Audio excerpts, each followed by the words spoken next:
wants to come into Discord and share my screen. Okay, so what do we even... Before we do that, sorry, because I was so distracted, I didn't have any time to prepare. So let me see what we're learning today. Day 1, pre and post conditions and events. Okay, this is pretty easy. So, welcome everyone. Sorry, I was just in a total rush, but thanks for pinging me and letting me know that I was completely late. Like I said, I was coding a airdrop tool and I just lost track of time. But here we are. Okay. So in today's workshop, we're on chapter 5. Hey, Shiver. Good to see you. What's up, June? Hey, MPI. Is MPI still here? Oh, good. What's up, MPI? So we're going to be taking a break from our NFT contract. And the reason for that, we're going to discover like halfway through this workshop. So let's just learn about some other, like, basically today we're going to be learning about like random things in Cadence that aren't going to make any sense until like the later half or until like our last workshop on Friday. So, like it's kind of a low stress day because we're not like doing anything major. We're just learning about like random stuff in Cadence, right? So let's go ahead and do that. So first, we're going to talk about something called pre and post conditions. Now, this is again a very random topic, but it's cool to cover anyway. So let's just do test. We're going to make a function called test, and we're going to open this up right here. Okay. So inside this function, you all know function at this point. We could do anything we want. We could, like say var x equals 0, and then say x equals x plus 1. And then if we were to log x here, it's now 1, right? So you can do anything in a function. Well, pre and post conditions are basically things that you put on functions to make sure that they're true. So what do I mean by that? Well, let's do something weird. So right here, I'm going to do a public function called say hello to person.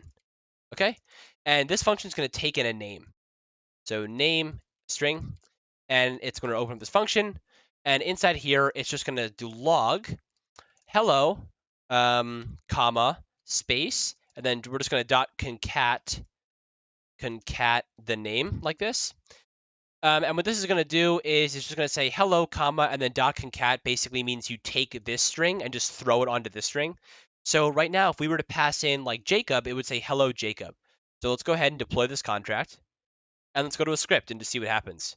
So I'm going to import hello world from OX01. No, we're not going to return anything. And all we're going to do is we're going to call hello world dot say hello to person, right? And then here I'm going to pass in Jacob. Cool. So I'm going to execute this and let's see what happens. And the playground's bugging out. Right, here we go. It says hello Jacob, right? Right there. So pretty simple. But what are we going to be talking about today? We're going to be talking about something called a pre and post condition. So this looks a little weird, right? That we just put this here. This is something called a precondition. Now, a precondition is something that must be true before anything else in this transaction or in this function happens, okay? So inside this precondition, we can put something that has to be true in order for this function to go through, all right? So let's put name.length must be greater than or equal to 3, okay? I don't know why, because is anyone's name 2 letters long? But let's just do this, and let's say, oops, you did not pass in a valid name, okay? Just like this. So if we redeploy this contract, like so, what's going to happen is when this function gets called, first, before it does anything down here, it's going to go into this precondition and say, wait a minute, the name.length, so then the length of this string must be greater than or equal to 3, okay? So the thing you put here is what must be true, and if it's not true, it panics and puts this in the panic. So even though you don't see like panic here, it actually is a panic, okay? So we redeploy this contract. Let's go back to here. And if we run Jacob again, it should be okay, right? So it's totally fine. But if we put like A, right, and try and run this, look what happens. Oh, well, it didn't like redeploy. Okay, there we go. So it says precondition failed. Oops, you did not pass in a valid name, right? So again, a precondition is basically something you can put on a function to make sure that it's true before the function runs. Now, a cool thing we can do here is we can say public var number, or let's just say x, just to make it simple, and make this an integer. And let's just say self.x equals 0, right? Just like that. Now in this function, because we're just being random, we're going to say x equals x plus 1. So just for fun, what we're going to self.x equals self.x plus 1.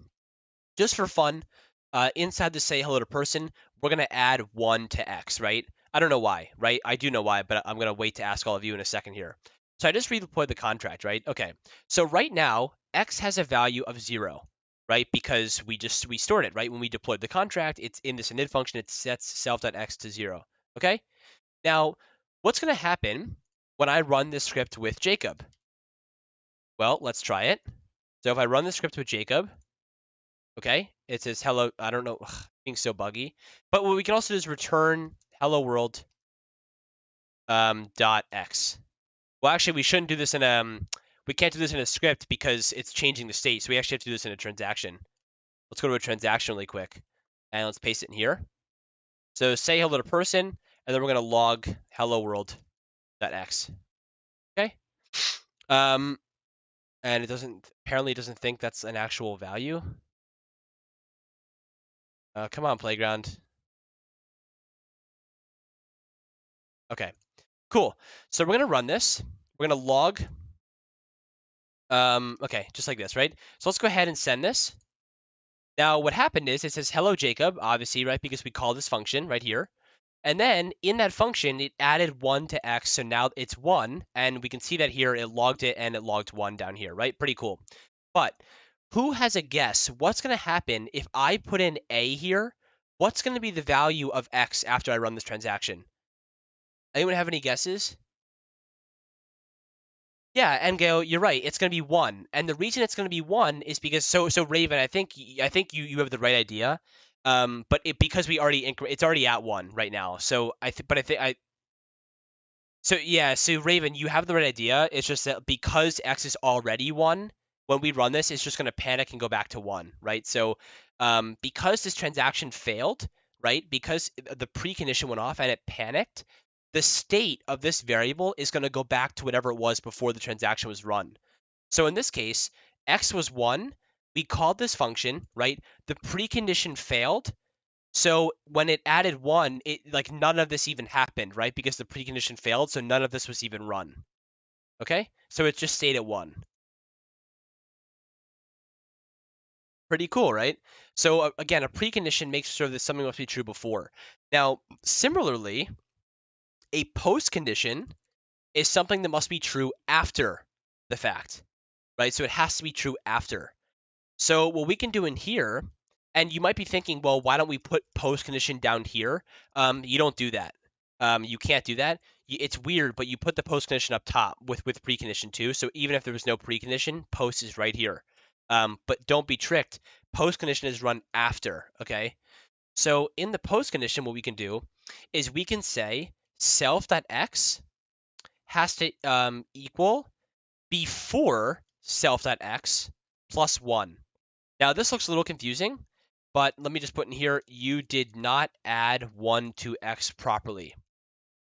So what this is saying is in the post condition, it's saying, okay, after this whole function is run, right, it logs the name and then it just adds 1 to x. It's saying the value of x after the function's run, because we're in the post condition, must be equal to before self.x. Now, what before means is before is the value of the variable inside of it before this transaction or this function was run. Okay, so self.x must equal the value of x before the function was called plus 1. Now, this is always going to be true because we add 1 to x right here. So if we redeploy this contract, go to our transaction, refresh the page, just make sure there's no bugs, and pass in Jacob here, everything will be fine, right? Boom. So now it's 1. If we run it again, now it's 2. Now it's 3. Everything's okay. But let's say we had made a mistake in here. Let's say we had accidentally added 2, right? Down here. Well, if we redeploy this contract and go back to our transaction, right, and try and run this again, it's going to say post condition failed. You did not add 1 to x properly, or proper, but I guess the playground's being buggy. Okay, so it's pretty simple, right? Pre and post conditions, just like that. Now, there's one more thing I want to point out before I'll pause for questions, and that is you can also, just like this before keyword, you can also use a keyword called result. So let's say we actually returned a value here. Let's say we added 1 to x and then returned self.x, okay? You can actually access the value of this using the result keyword. So if we put result like this, we can say result must equal before self.x plus 1. So again, result is whatever is being returned must be equal to whatever the value of x was before plus 1. So if we redeploy this contract and we try this transaction again, everything should work properly because we did it right. So let's send it and, oh, wait, what?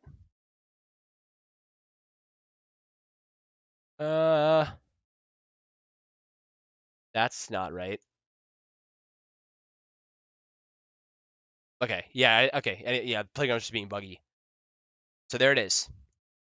All right, so does anyone have any questions about pre and post conditions right now?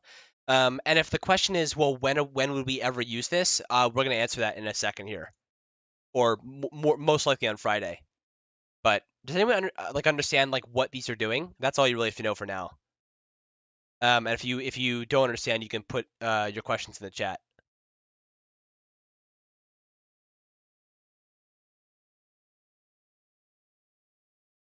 All right, everybody good?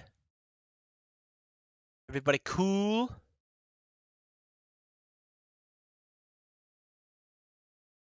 Everyone's good. All right.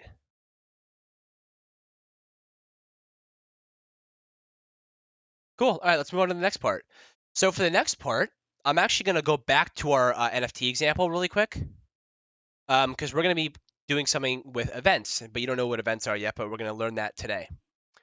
All right. So Raven says, Raven says okay and not. Uh-oh.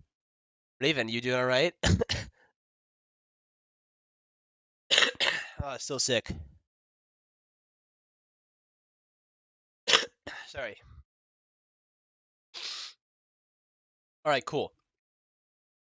So inside this contract, we're going to add something called events. Now, what the heck are events? Well, um, let me try to explain this in a way that makes sense. So when you're doing something in a contract, let's say minting an NFT, right? Where do we do that? Right down here in mint NFT. So this function mints an NFT, right? The thing is, when this NFT is minted, nobody except for this smart contract knows that happened. And what I mean by that is, let's say you had a DApp, right? Some application that wanted to know when an NFT was minted. The only way that we would know how to do that right now is we would basically have to like query the contract to see what the total supply is, right? Let's say it's like 15. And then at some later arbitrary point in time, we would have to query it again and be like, oh, now it's 16. Okay, an NFT must have been minted. We can take some action. But that's super inefficient for multiple reasons, but mostly because like you would have to just manually keep checking over and over again to see when that happened. And it's not always that great either because you don't know who minted the NFT. You don't know information about that event that happened in the contract, right? The minting of the NFT. Well, there's a way to solve this. And the way to solve it is by adding something called an event. So let's just call this like minted. Yeah, the way you declare it is you always put public. You can't do anything but public event, and then the name of the event, and then parentheses. And in here, you can put parameters. So let's say the ID of the NFT and the name of the NFT. Okay, just like this. Now, what we can do is we can go down, and when the NFT is minted, or in other words, when the init function of the NFT resource is called, we can emit the minted event. So emit means we broadcast this event to the network, and we pass in the information we need. So we need the ID and the name. Okay. Now, what this will do is this won't do anything on the playground because the playground is all like a local blockchain. But in the real world, if this was on mainnet or testnet, this event emission, we call it like emitting this event, this would tell the blockchain, hey, something happened, right? And more specifically, what happened is we minted an NFT with these and we passed in these parameters inside of it, okay? Now, what this allows you to do is it allows applications and dApps to read from events that are being emitted on the blockchain and perform some action because of it. Let me give you a prime example. So on floats.city, we have a /live page, right? So floats.city/live, and it uses this service called Graphel. Now what Graphel does is they're like an indexer. They're an indexer into events that are happening on chain. So Graphel, you can give Graphel a specific contract and like an event name, and they will take all of the events that are being like emitted, bring them into a database, and then give them to your application. So they're kind of like a middleman. They read the events and then give them to you. So I don't know why it's not happening right now. Oh, here we go. So you see this little bubble right here? That was an event that just happened on chain. So somewhere, actually more specifically, I'll show you what just happened. Let's go to the float contract for a second. So in the float contract, look, this is the public resource NFT. Let me zoom in a little bit. Like, look, see public resource NFT. This is the real contract, by the way, that what the whole float platform is running on. In the init function, you'll see it emits a float minted, right? This float minted event, and you pass in the ID, the event host, the event's ID, the image of the event, who received it, and the serial. Right now, more like the most important one is this one right here, the event image. Now, what's happening is every time a float is minted, it's emitting it, right? And then Graphel is reading that emission and giving it to the float platform. So in fact, I think for this lesson, I think I tried to set this up. Yeah, wow, I'm such a great instructor. It's insane. But anyways, what I was doing is, oh look, I think another one's coming. Maybe I think another bubble's coming. Let's see if it. Oh yeah, right here, right? This little lizard thing. So right here, I logged in the console what this event looks like. So you can see if we bring this out a bit more, there's something called block event data. Now look in here. Block event data has an event host, an event ID, an event image, an event name, an ID, a recipient, and a serial. These are all the exact same thing as what's right here, right? So again, it's important to, you can see it here, and it's actually really cool to see it here because that's exactly what's being emitted right here, right? So this is the event you're seeing, and what we're doing is we're taking the event image and we're just displaying it on the screen as a little bubble that like shoots up to the top. So pretty cool stuff, right? That's like a live example of what events are. Sorry, I know I probably just went like super overboard on that, but I think it's always cool to see like a live example, right? So there you go. So that is what events are for. And I think that's all there is for day one. And we're gonna finish off with day two, which are contract interfaces. So like I said, there's not really much to do today, but yeah. Okay, so I'm gonna open up another playground for this, and we're gonna stop with this one.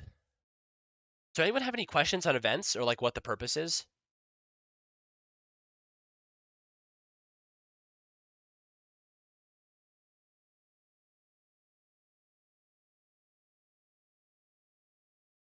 No, everyone's good.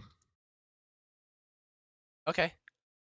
Um, so we're gonna move on to something called contract interfaces. Now, I'm not gonna lie to you.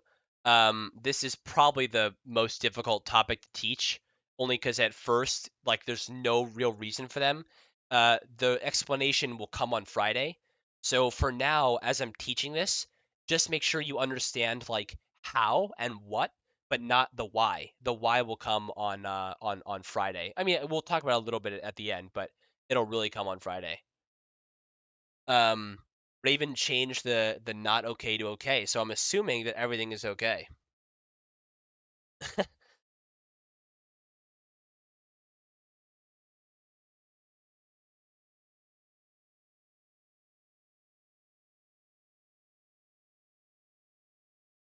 All right, awesome, nice, Raven.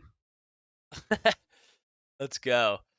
Um, cool. So now we're going to talk about contract interfaces. So, um, again, contract interfaces are quite difficult to teach, but we're going to try our best. So, you know how when you have a resource like test and you have an ID inside of it, I'm not going to fully write it out, but you kind of get the point. Actually, I will, just for the sake of whatever clarity. self.id equals self.uuid. You know when you have something like this, this is a resource, right? And then we talked about public resource interfaces, like iTest, where you say, okay, you have to have an ID, right? And you can implement, right? You can take this resource interface and make sure that your resource implements it by doing this, right? And now this resource implements this resource interface. And similarly, if we had put like public let name here, then all of a sudden our resource has to also implement name like this, okay? So pretty cool stuff. Let's just say name equals, I see humbles here, so we'll put humble poom, okay? Like that. Now, this is resource interfaces, okay? So you can kind of imagine that contract interfaces are quite similar, but they're different in that they're not for resources, they're for contracts. So what the heck does that mean? Well, we're going to go to account 2 here, and we're going to make something called a pub contract interface hello world. Now, this looks super weird, and some of you may be asking, well, is this a contract? Is it not a contract? The answer is it is a contract. It's just not the contract that you're used to. The contract you're used to is something that, you put a name, you have some data, you have some variables, you have some resources, you have some functions, and this is the contract that actually like does stuff, right? Like it mints NFTs, it transfers them, it withdraws them. Interfaces like resource interfaces, right? So similar to resource interfaces, contract interfaces are requirements for contracts. Okay. So for example, inside here, we can say, all right, you have to have a greeting. Okay. And remember that in interfaces, you don't have to initialize the variables because they're not actual entities, they're just requirements. So again, in here, we don't have to put like a init, greeting, right? Self.greeting. You don't have to do that because, in fact, you can't do that because in interfaces, there's requirements. So what we can do is we can go back to here. We can import hello world from account 2. Let me deploy this really quick. Actually, I'm not going to. I will. Let me deploy this really quick. Okay. And now that we're in here, I'm going to refresh this. No. Oh, no. Oh. I hate you, Playground, so much. Ugh. Are you serious, man? Oh my god. Stupid. Make my life so hard. Playground is much slower than me. True. That is true. But oh my god. So annoying. Hold on, everybody. Sorry. As we all know, remember, I warned all of you. I said, listen, I said on day 1, the playground is going to be a meme. And indeed it was, right? Still have yet to fix it.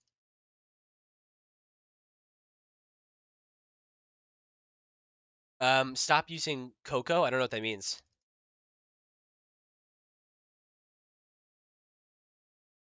Hold on. I test. We're almost there.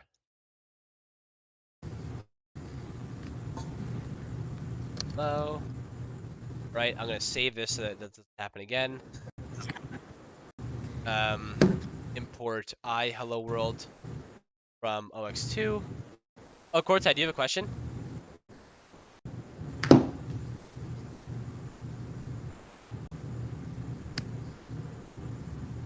Oh, wait. Sorry, I just switched from my phone to the computer. I didn't realize I did something. Oh no, that's okay. Don't worry about it. So yeah, okay, so I think I got set up again, please. See?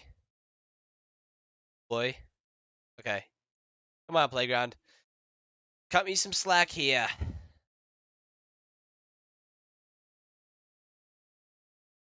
Boom, headshot. Raven is the sniper. Alright, finally we're back to where we were.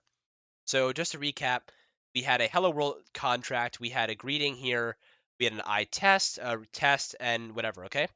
So we import the contract interface, all right?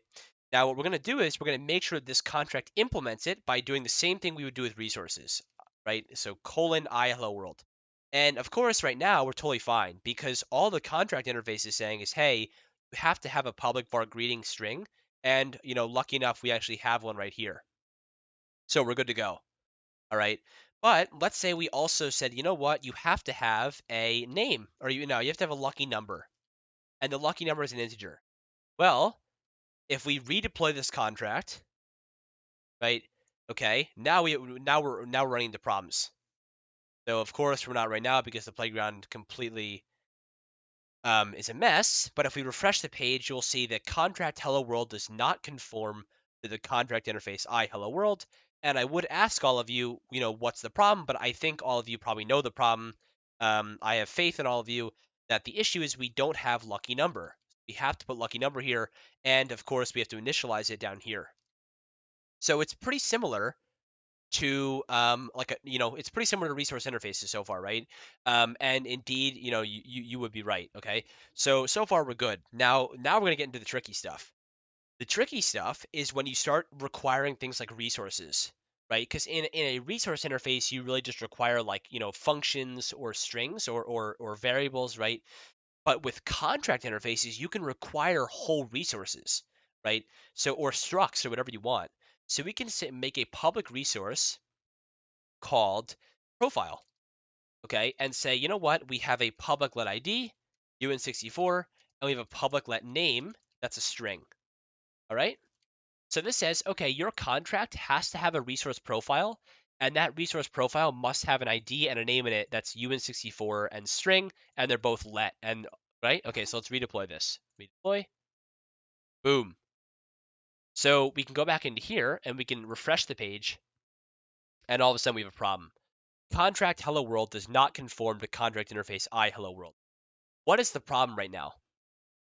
We could change one thing and fix this problem. Just one word and we could fix this error. Anyone know what it is? Also, thanks, Humble. Love that support. Also, yeah, this is like the end of the boot camp, so it's probably hard to take in. But does anyone know right now, right, in the contract interface, it's requiring me to have a resource profile with an ID and a name. So what's one word I can change in this contract to fix all these errors?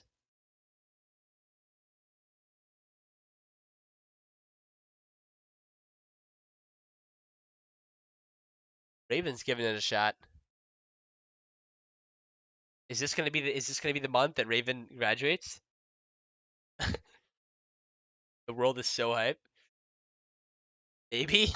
Well, you got to answer this question. This is all on the line, Raven. Whole life is on the line here. Are you gonna get it right?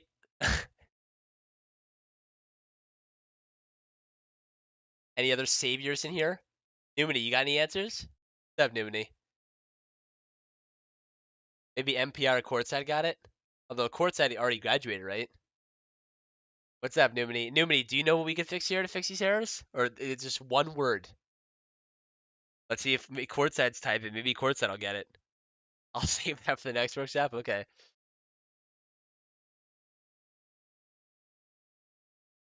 Raven got it? I don't think Raven got it. I think we need a savior here. I can't go on until someone gets it. This is crucial, ladies and gentlemen. This is crucial. Come on, Raven. Raven, save the day. Courtside. I'll go back and talk about the problem. So we already implemented these two, right? Greeting and lucky number. We have both of them right here. Now it's saying, okay, we have public resource. You have to have a resource profile that has an ID and a name in it. So what is one word we can change in here to fix all these problems? Gotta be more specific, Numini. You're close.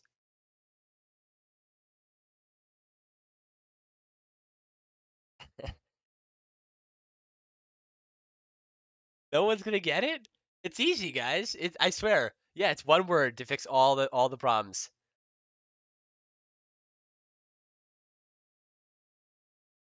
Think about what we need in this contract, right? We need a resource profile with an ID and a name in it. So what's one thing we could change?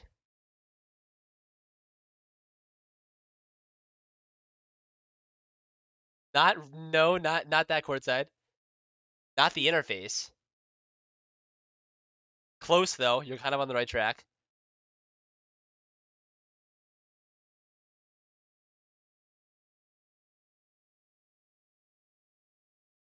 Oh, it's blurry. Oh crap. Here, let me increase a little bit. Maybe this helps. So one more time. So in the interface, it says you have to have a resource, right, profile that has an ID and a name. So in here, it's not the interface that we need changed. What do we need changed? We need a resource name profile, not a resource interface.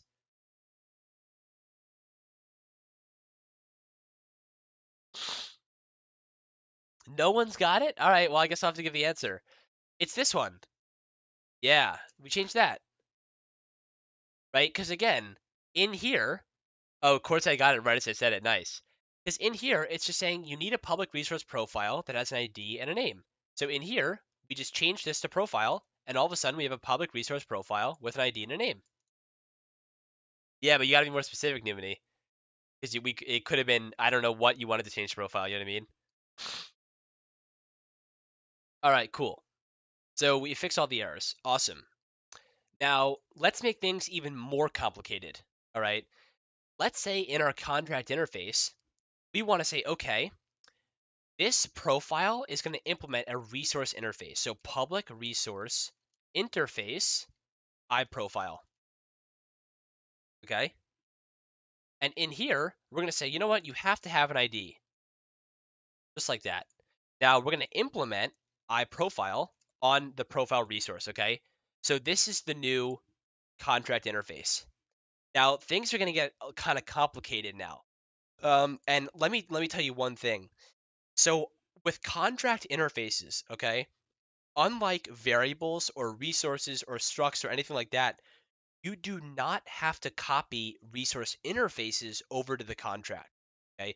What I mean by that is you don't have to like take this and put it in here. You don't need to do. Um, when you're in a contract interface, any resource interfaces or struct interfaces don't need to be copied over. Okay, so let's just put that out there. But we do have an issue, okay? And the issue is that this public resource profile now implements iProfile. But iProfile is pointing to this type right here. So inside this contract, there's an issue with this now, okay? Now you might say, well, we could just make this iProfile and then make this iProfile. But why isn't that working? Well, playground. But why doesn't this work? Why is this not the right way to do it? Because it looks the exact same, right? Is it really that blurry? Oh.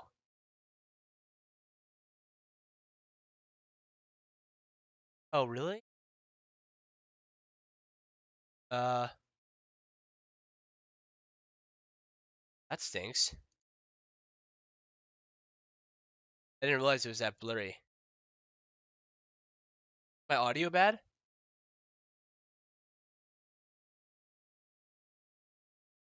Audio is good. That stinks. Let me try to restart.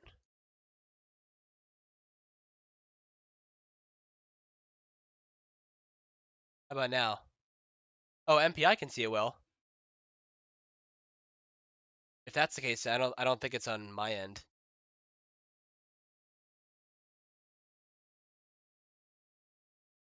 I just reshared it in case anyone wants to check it out. Maybe it's better. Oh, it's good now? Okay, good, good, good, good. I'm glad, I'm glad. Nice. Sorry, guys. Oh, it's just up top? Okay, okay. Yes, it does, MPA. You're right. True. True, you got it. Okay, well, I mean, if the top is buggy, that's okay. It's just 77 and clear. Nice. Um, okay, so if it was blurry, I'll go back and describe the problem again. So inside the contract interface, right, we have a resource profile that implements iProfile, but this iProfile is pointing to the one right here, okay? Now in here, there's an issue, but it looks the exact same, right? We have a profile that implements iProfile, right? And it's right here. So what's the issue? Well, the issue is that in this contract interface, it's saying, like, this is the English. It's saying you must have a resource called profile that implements iProfile. Okay, but iProfile is referring to the resource interface defined in this contract. So what I mean by that is you can't just implement any old iProfile here. In fact, we can delete this entirely.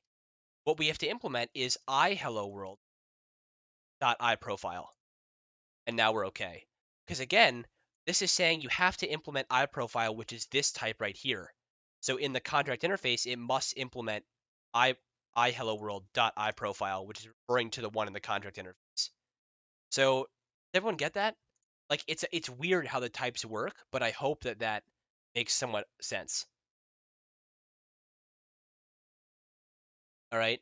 So again, it can definitely be tricky, but that is that's what it is. So I believe, is that all I wanted to talk about today? Okay. So now we're gonna tie in pre and post conditions really quick. So why were we talking about pre and post conditions before? Well, it's because you can actually use them in contract interfaces and also resource interfaces, but we'll get there in a second. So let's say that in profile, we wanted to have a public function called change name, and we're going to pass in a new name that's a string like this. Oh, sorry, I made a mistake already. Right, because I went to implement it, but you don't do that in interfaces. So you have a change name.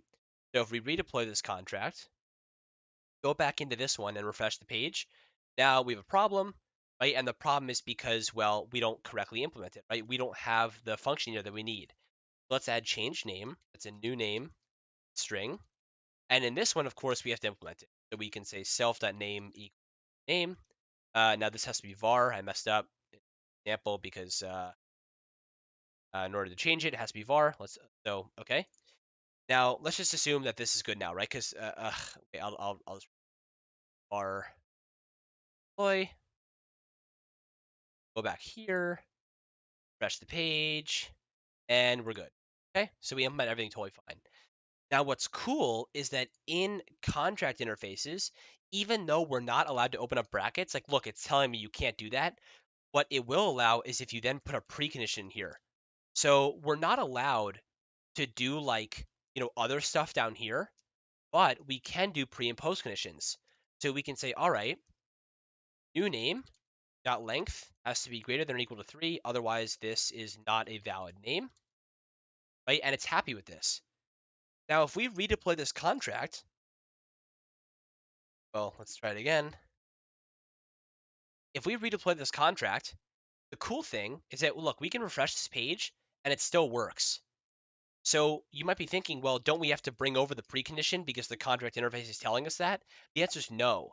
So what's happening is behind the scenes, there actually is a precondition here, right? You just can't see it because it's in this one. But if we were to call this function, if we were to call change name with a name that's like 2 letters long, it actually wouldn't work because the contract interface is putting a restriction on it, even though you can't see it. That's pretty interesting, right? And the same is with post conditions. You can also put post conditions in here.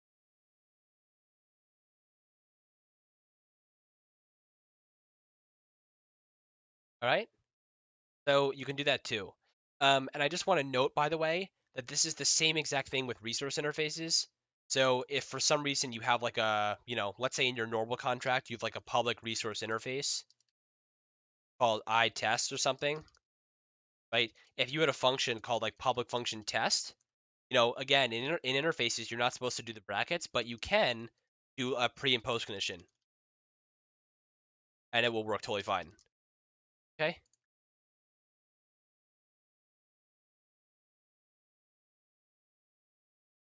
there you go. So that's why I mentioned pre and post conditions, is because not only can you put them on your functions, right, when you actually implement them. But you can also, they're the only thing you can put inside resource interface or contract interface functions. So they put like extra restrictions on your stuff. So how's everyone doing? Would it help if we saw like a real example maybe?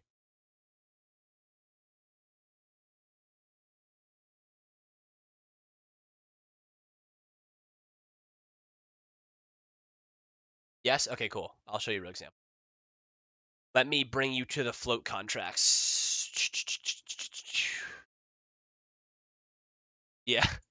So here's the float contract, which by the way is over, I think, what, like 1,000 lines. So we're not going to do that because if we were to do that, look how much code we have to review. Boom.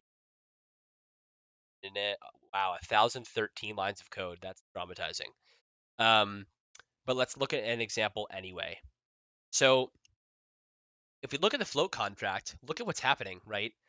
What is this? Anyone know what this is? What is this called? We just talked about it.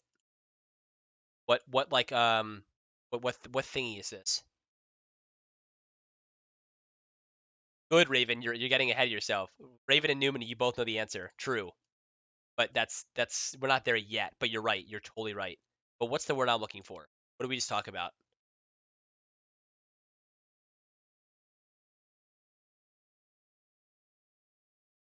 Yeah, an interface. It's a contract interface. Okay. So float, right, is implementing non-fungible token. Right. Now let me show you something else. Let me show you the Flovitar contracts. What is Flovitar implementing? Oh, the same exact one. Right? And they're both coming from this address up here. So what is this, right? Why are all these NFT contracts doing this? Well, let's take a look at it. So here's the non-fungible token, right? Contract interface. Now, what is this, right? What's the point of this? Well, I'll talk about the point of it in a second, but let's look at like how both Float and Flovitar are making sure that their contracts abide by this interface, right? So if we look here, can see non-fungible token makes sure that you have a total supply. Okay, does float have that? Yep, right here, total supply. All right, let's look at another one. We have to have a contract initialized withdraw and deposit event.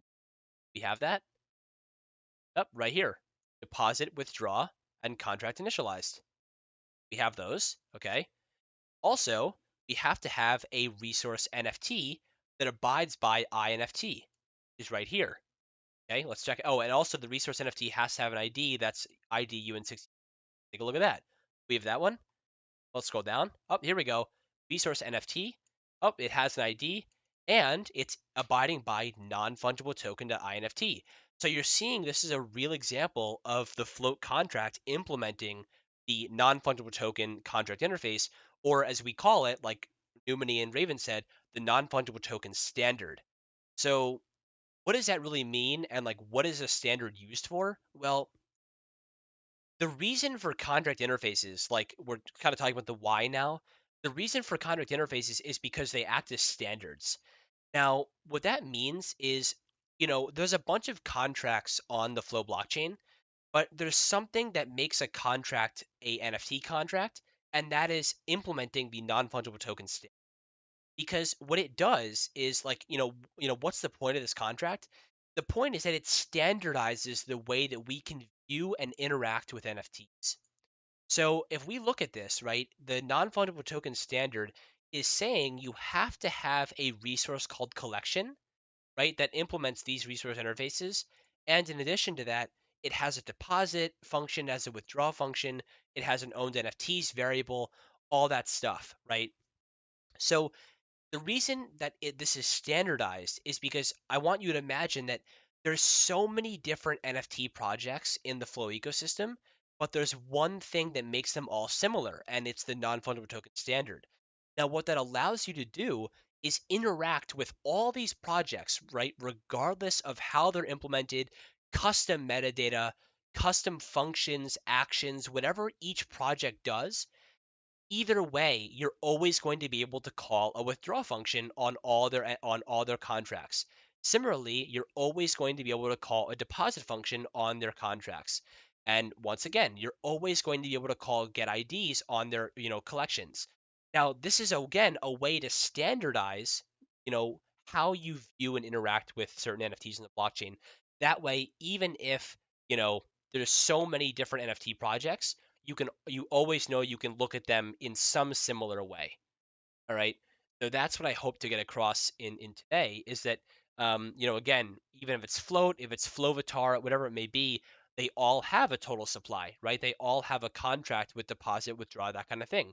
So it allows you to read them the right way. And if you have if you like come up with an NFT contract and it doesn't implement this standard, then none of the popular dApps like Matrix Market, Rarible, Find V2, any of these projects, they won't recognize it because they won't be able to read it in a standardized way. So I hope that answers some questions about like in the real world why you do this.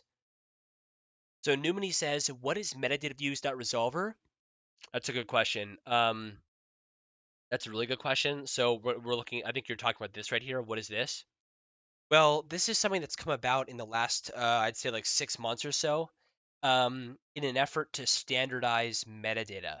So what I mean by that is there's actually a massive problem in the Flow blockchain right now where it's really hard for dApps to read metadata about certain NFTs in a standardized way because there was no standard. In fact, in order to read NFT metadata, like you had to basically manually add it to whatever dApp you're talking about to tell the dApp like, oh, this NFT has a name, it has a description, it has a rarity, it has a serial, right? But metadata views is basically a metadata standard for NFTs that allows dApps to read them in a standard way. So, for example, you can read what's called a display view, like a metadata views.display, and this has a name, a description, and a thumbnail. So you can actually check, hey, does this NFT implement display view? If it does, you know it has a name, description, and thumbnail. Um, so that's part of the reason. That's part of the reason why for that.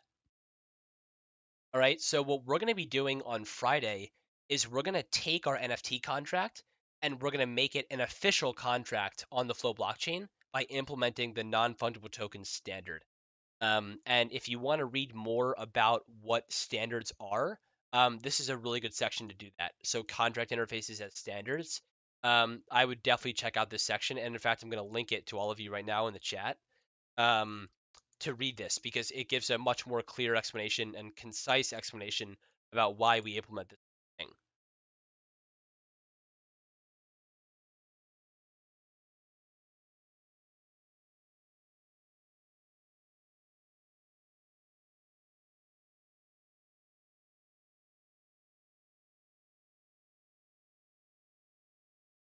Okay.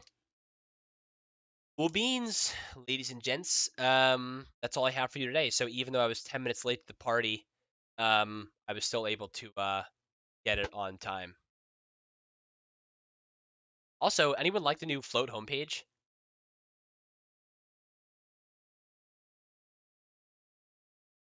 You did it. I hope you all like it.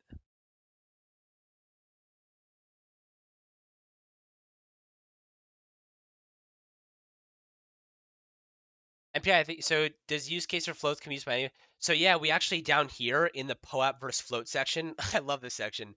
Um, yeah, you can actually we put that like POAP is gated, so to make an event of POAP, you must first get approval. Whereas on float, anyone can make a float event. Put that here. Giveaways for someone a Twitter picker. I don't know what Twitter picker is, honestly. I don't know what that is, but kind of, yeah. Jacob starts war. True, I'm initiating a war here with POAP. I mean, we all know who's going to win that war, right? I mean, do I lose anything?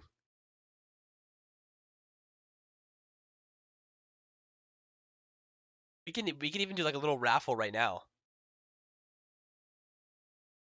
Let's see. Oh, well, we can cancel this out now. I like the float architecture. Oh, I'm so glad, MPI. Thanks for that. Like, you mean like creating events? I'm glad you think that. Oh, that's awesome. Thanks. Let me make a thing right now. Actually, I haven't I haven't tested if I broke this yet. I'm hoping I didn't break it. Also, I'm on light mode now. I don't know why. I changed the front page and now I'm like a light mode person. Savage. Yeah, it's not a fucking gated collection. True, I know. True. All right, this is for event number 7 of our Cadence Bootcamp. Jacob, aka the instructor, was 10 minutes late. Such a piece of crap.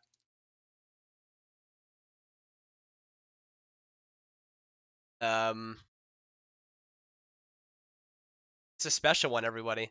Look, it's flaming me. That never happens. Special one. Soulbound, limited quantity. How many people are in here? 15. We'll put 15. And the secret code is secret code is late. That was late.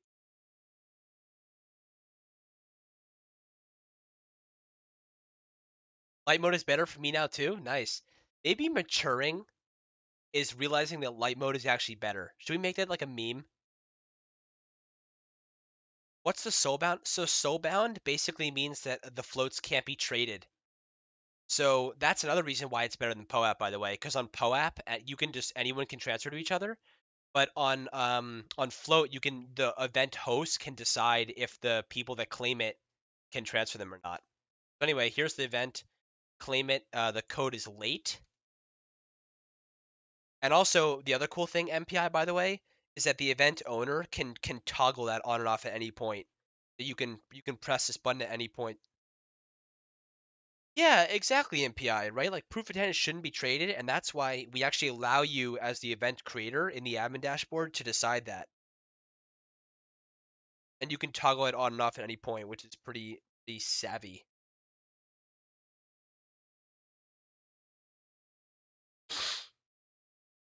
All right, so everyone claim this, and I'll show you the Twitter the giveaway part. I think you'll like it.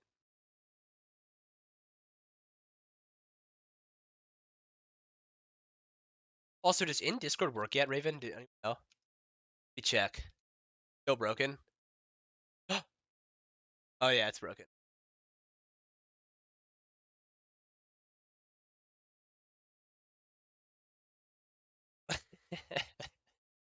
Oh my god. Um. Okay, cool. Here, let me show you all something. So you see how I took number 0. Get it on. Um.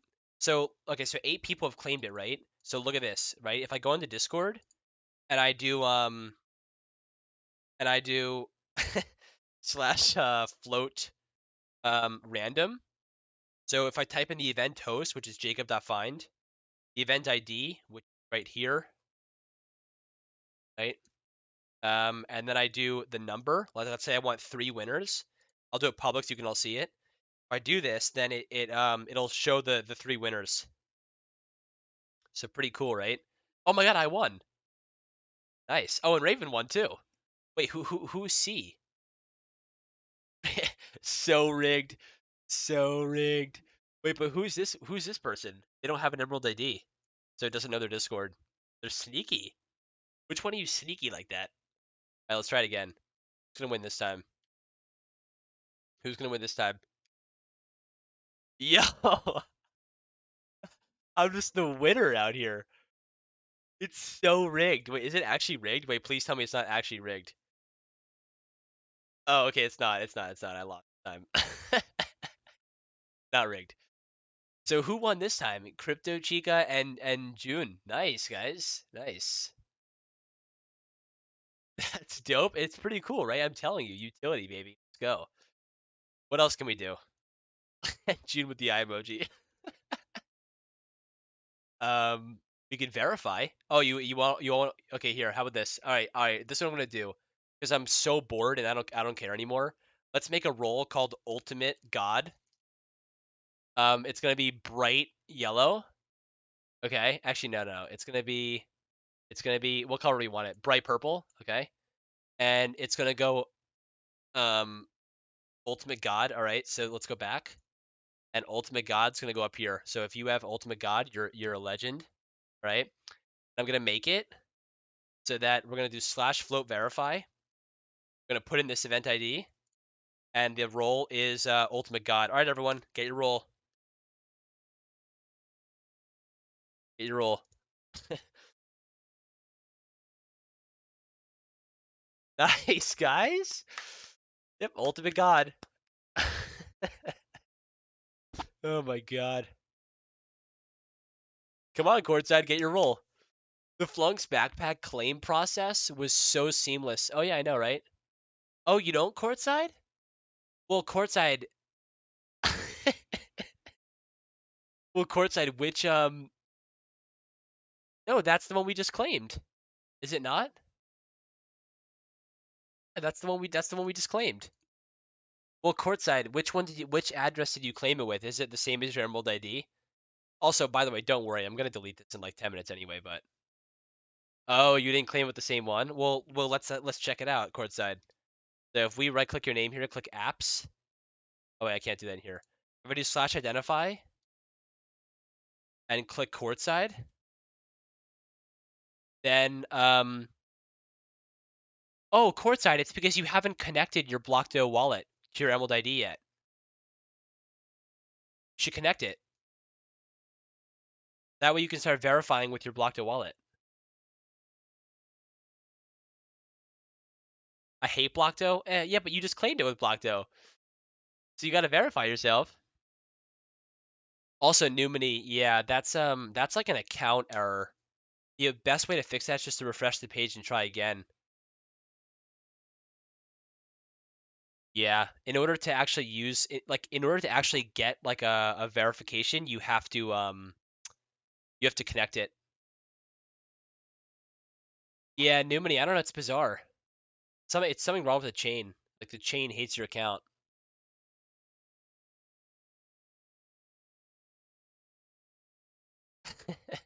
Numini, you didn't claim it. You out of your mind? Only 3 left. Uh-oh. Only 3 ultimate gods. But yeah, courtside, if you connect your Emerald ID, you'll be able to do it. But again, don't worry. This is all gonna go soon anyway. All right, everyone. This was a product of me being bored and tiny attention.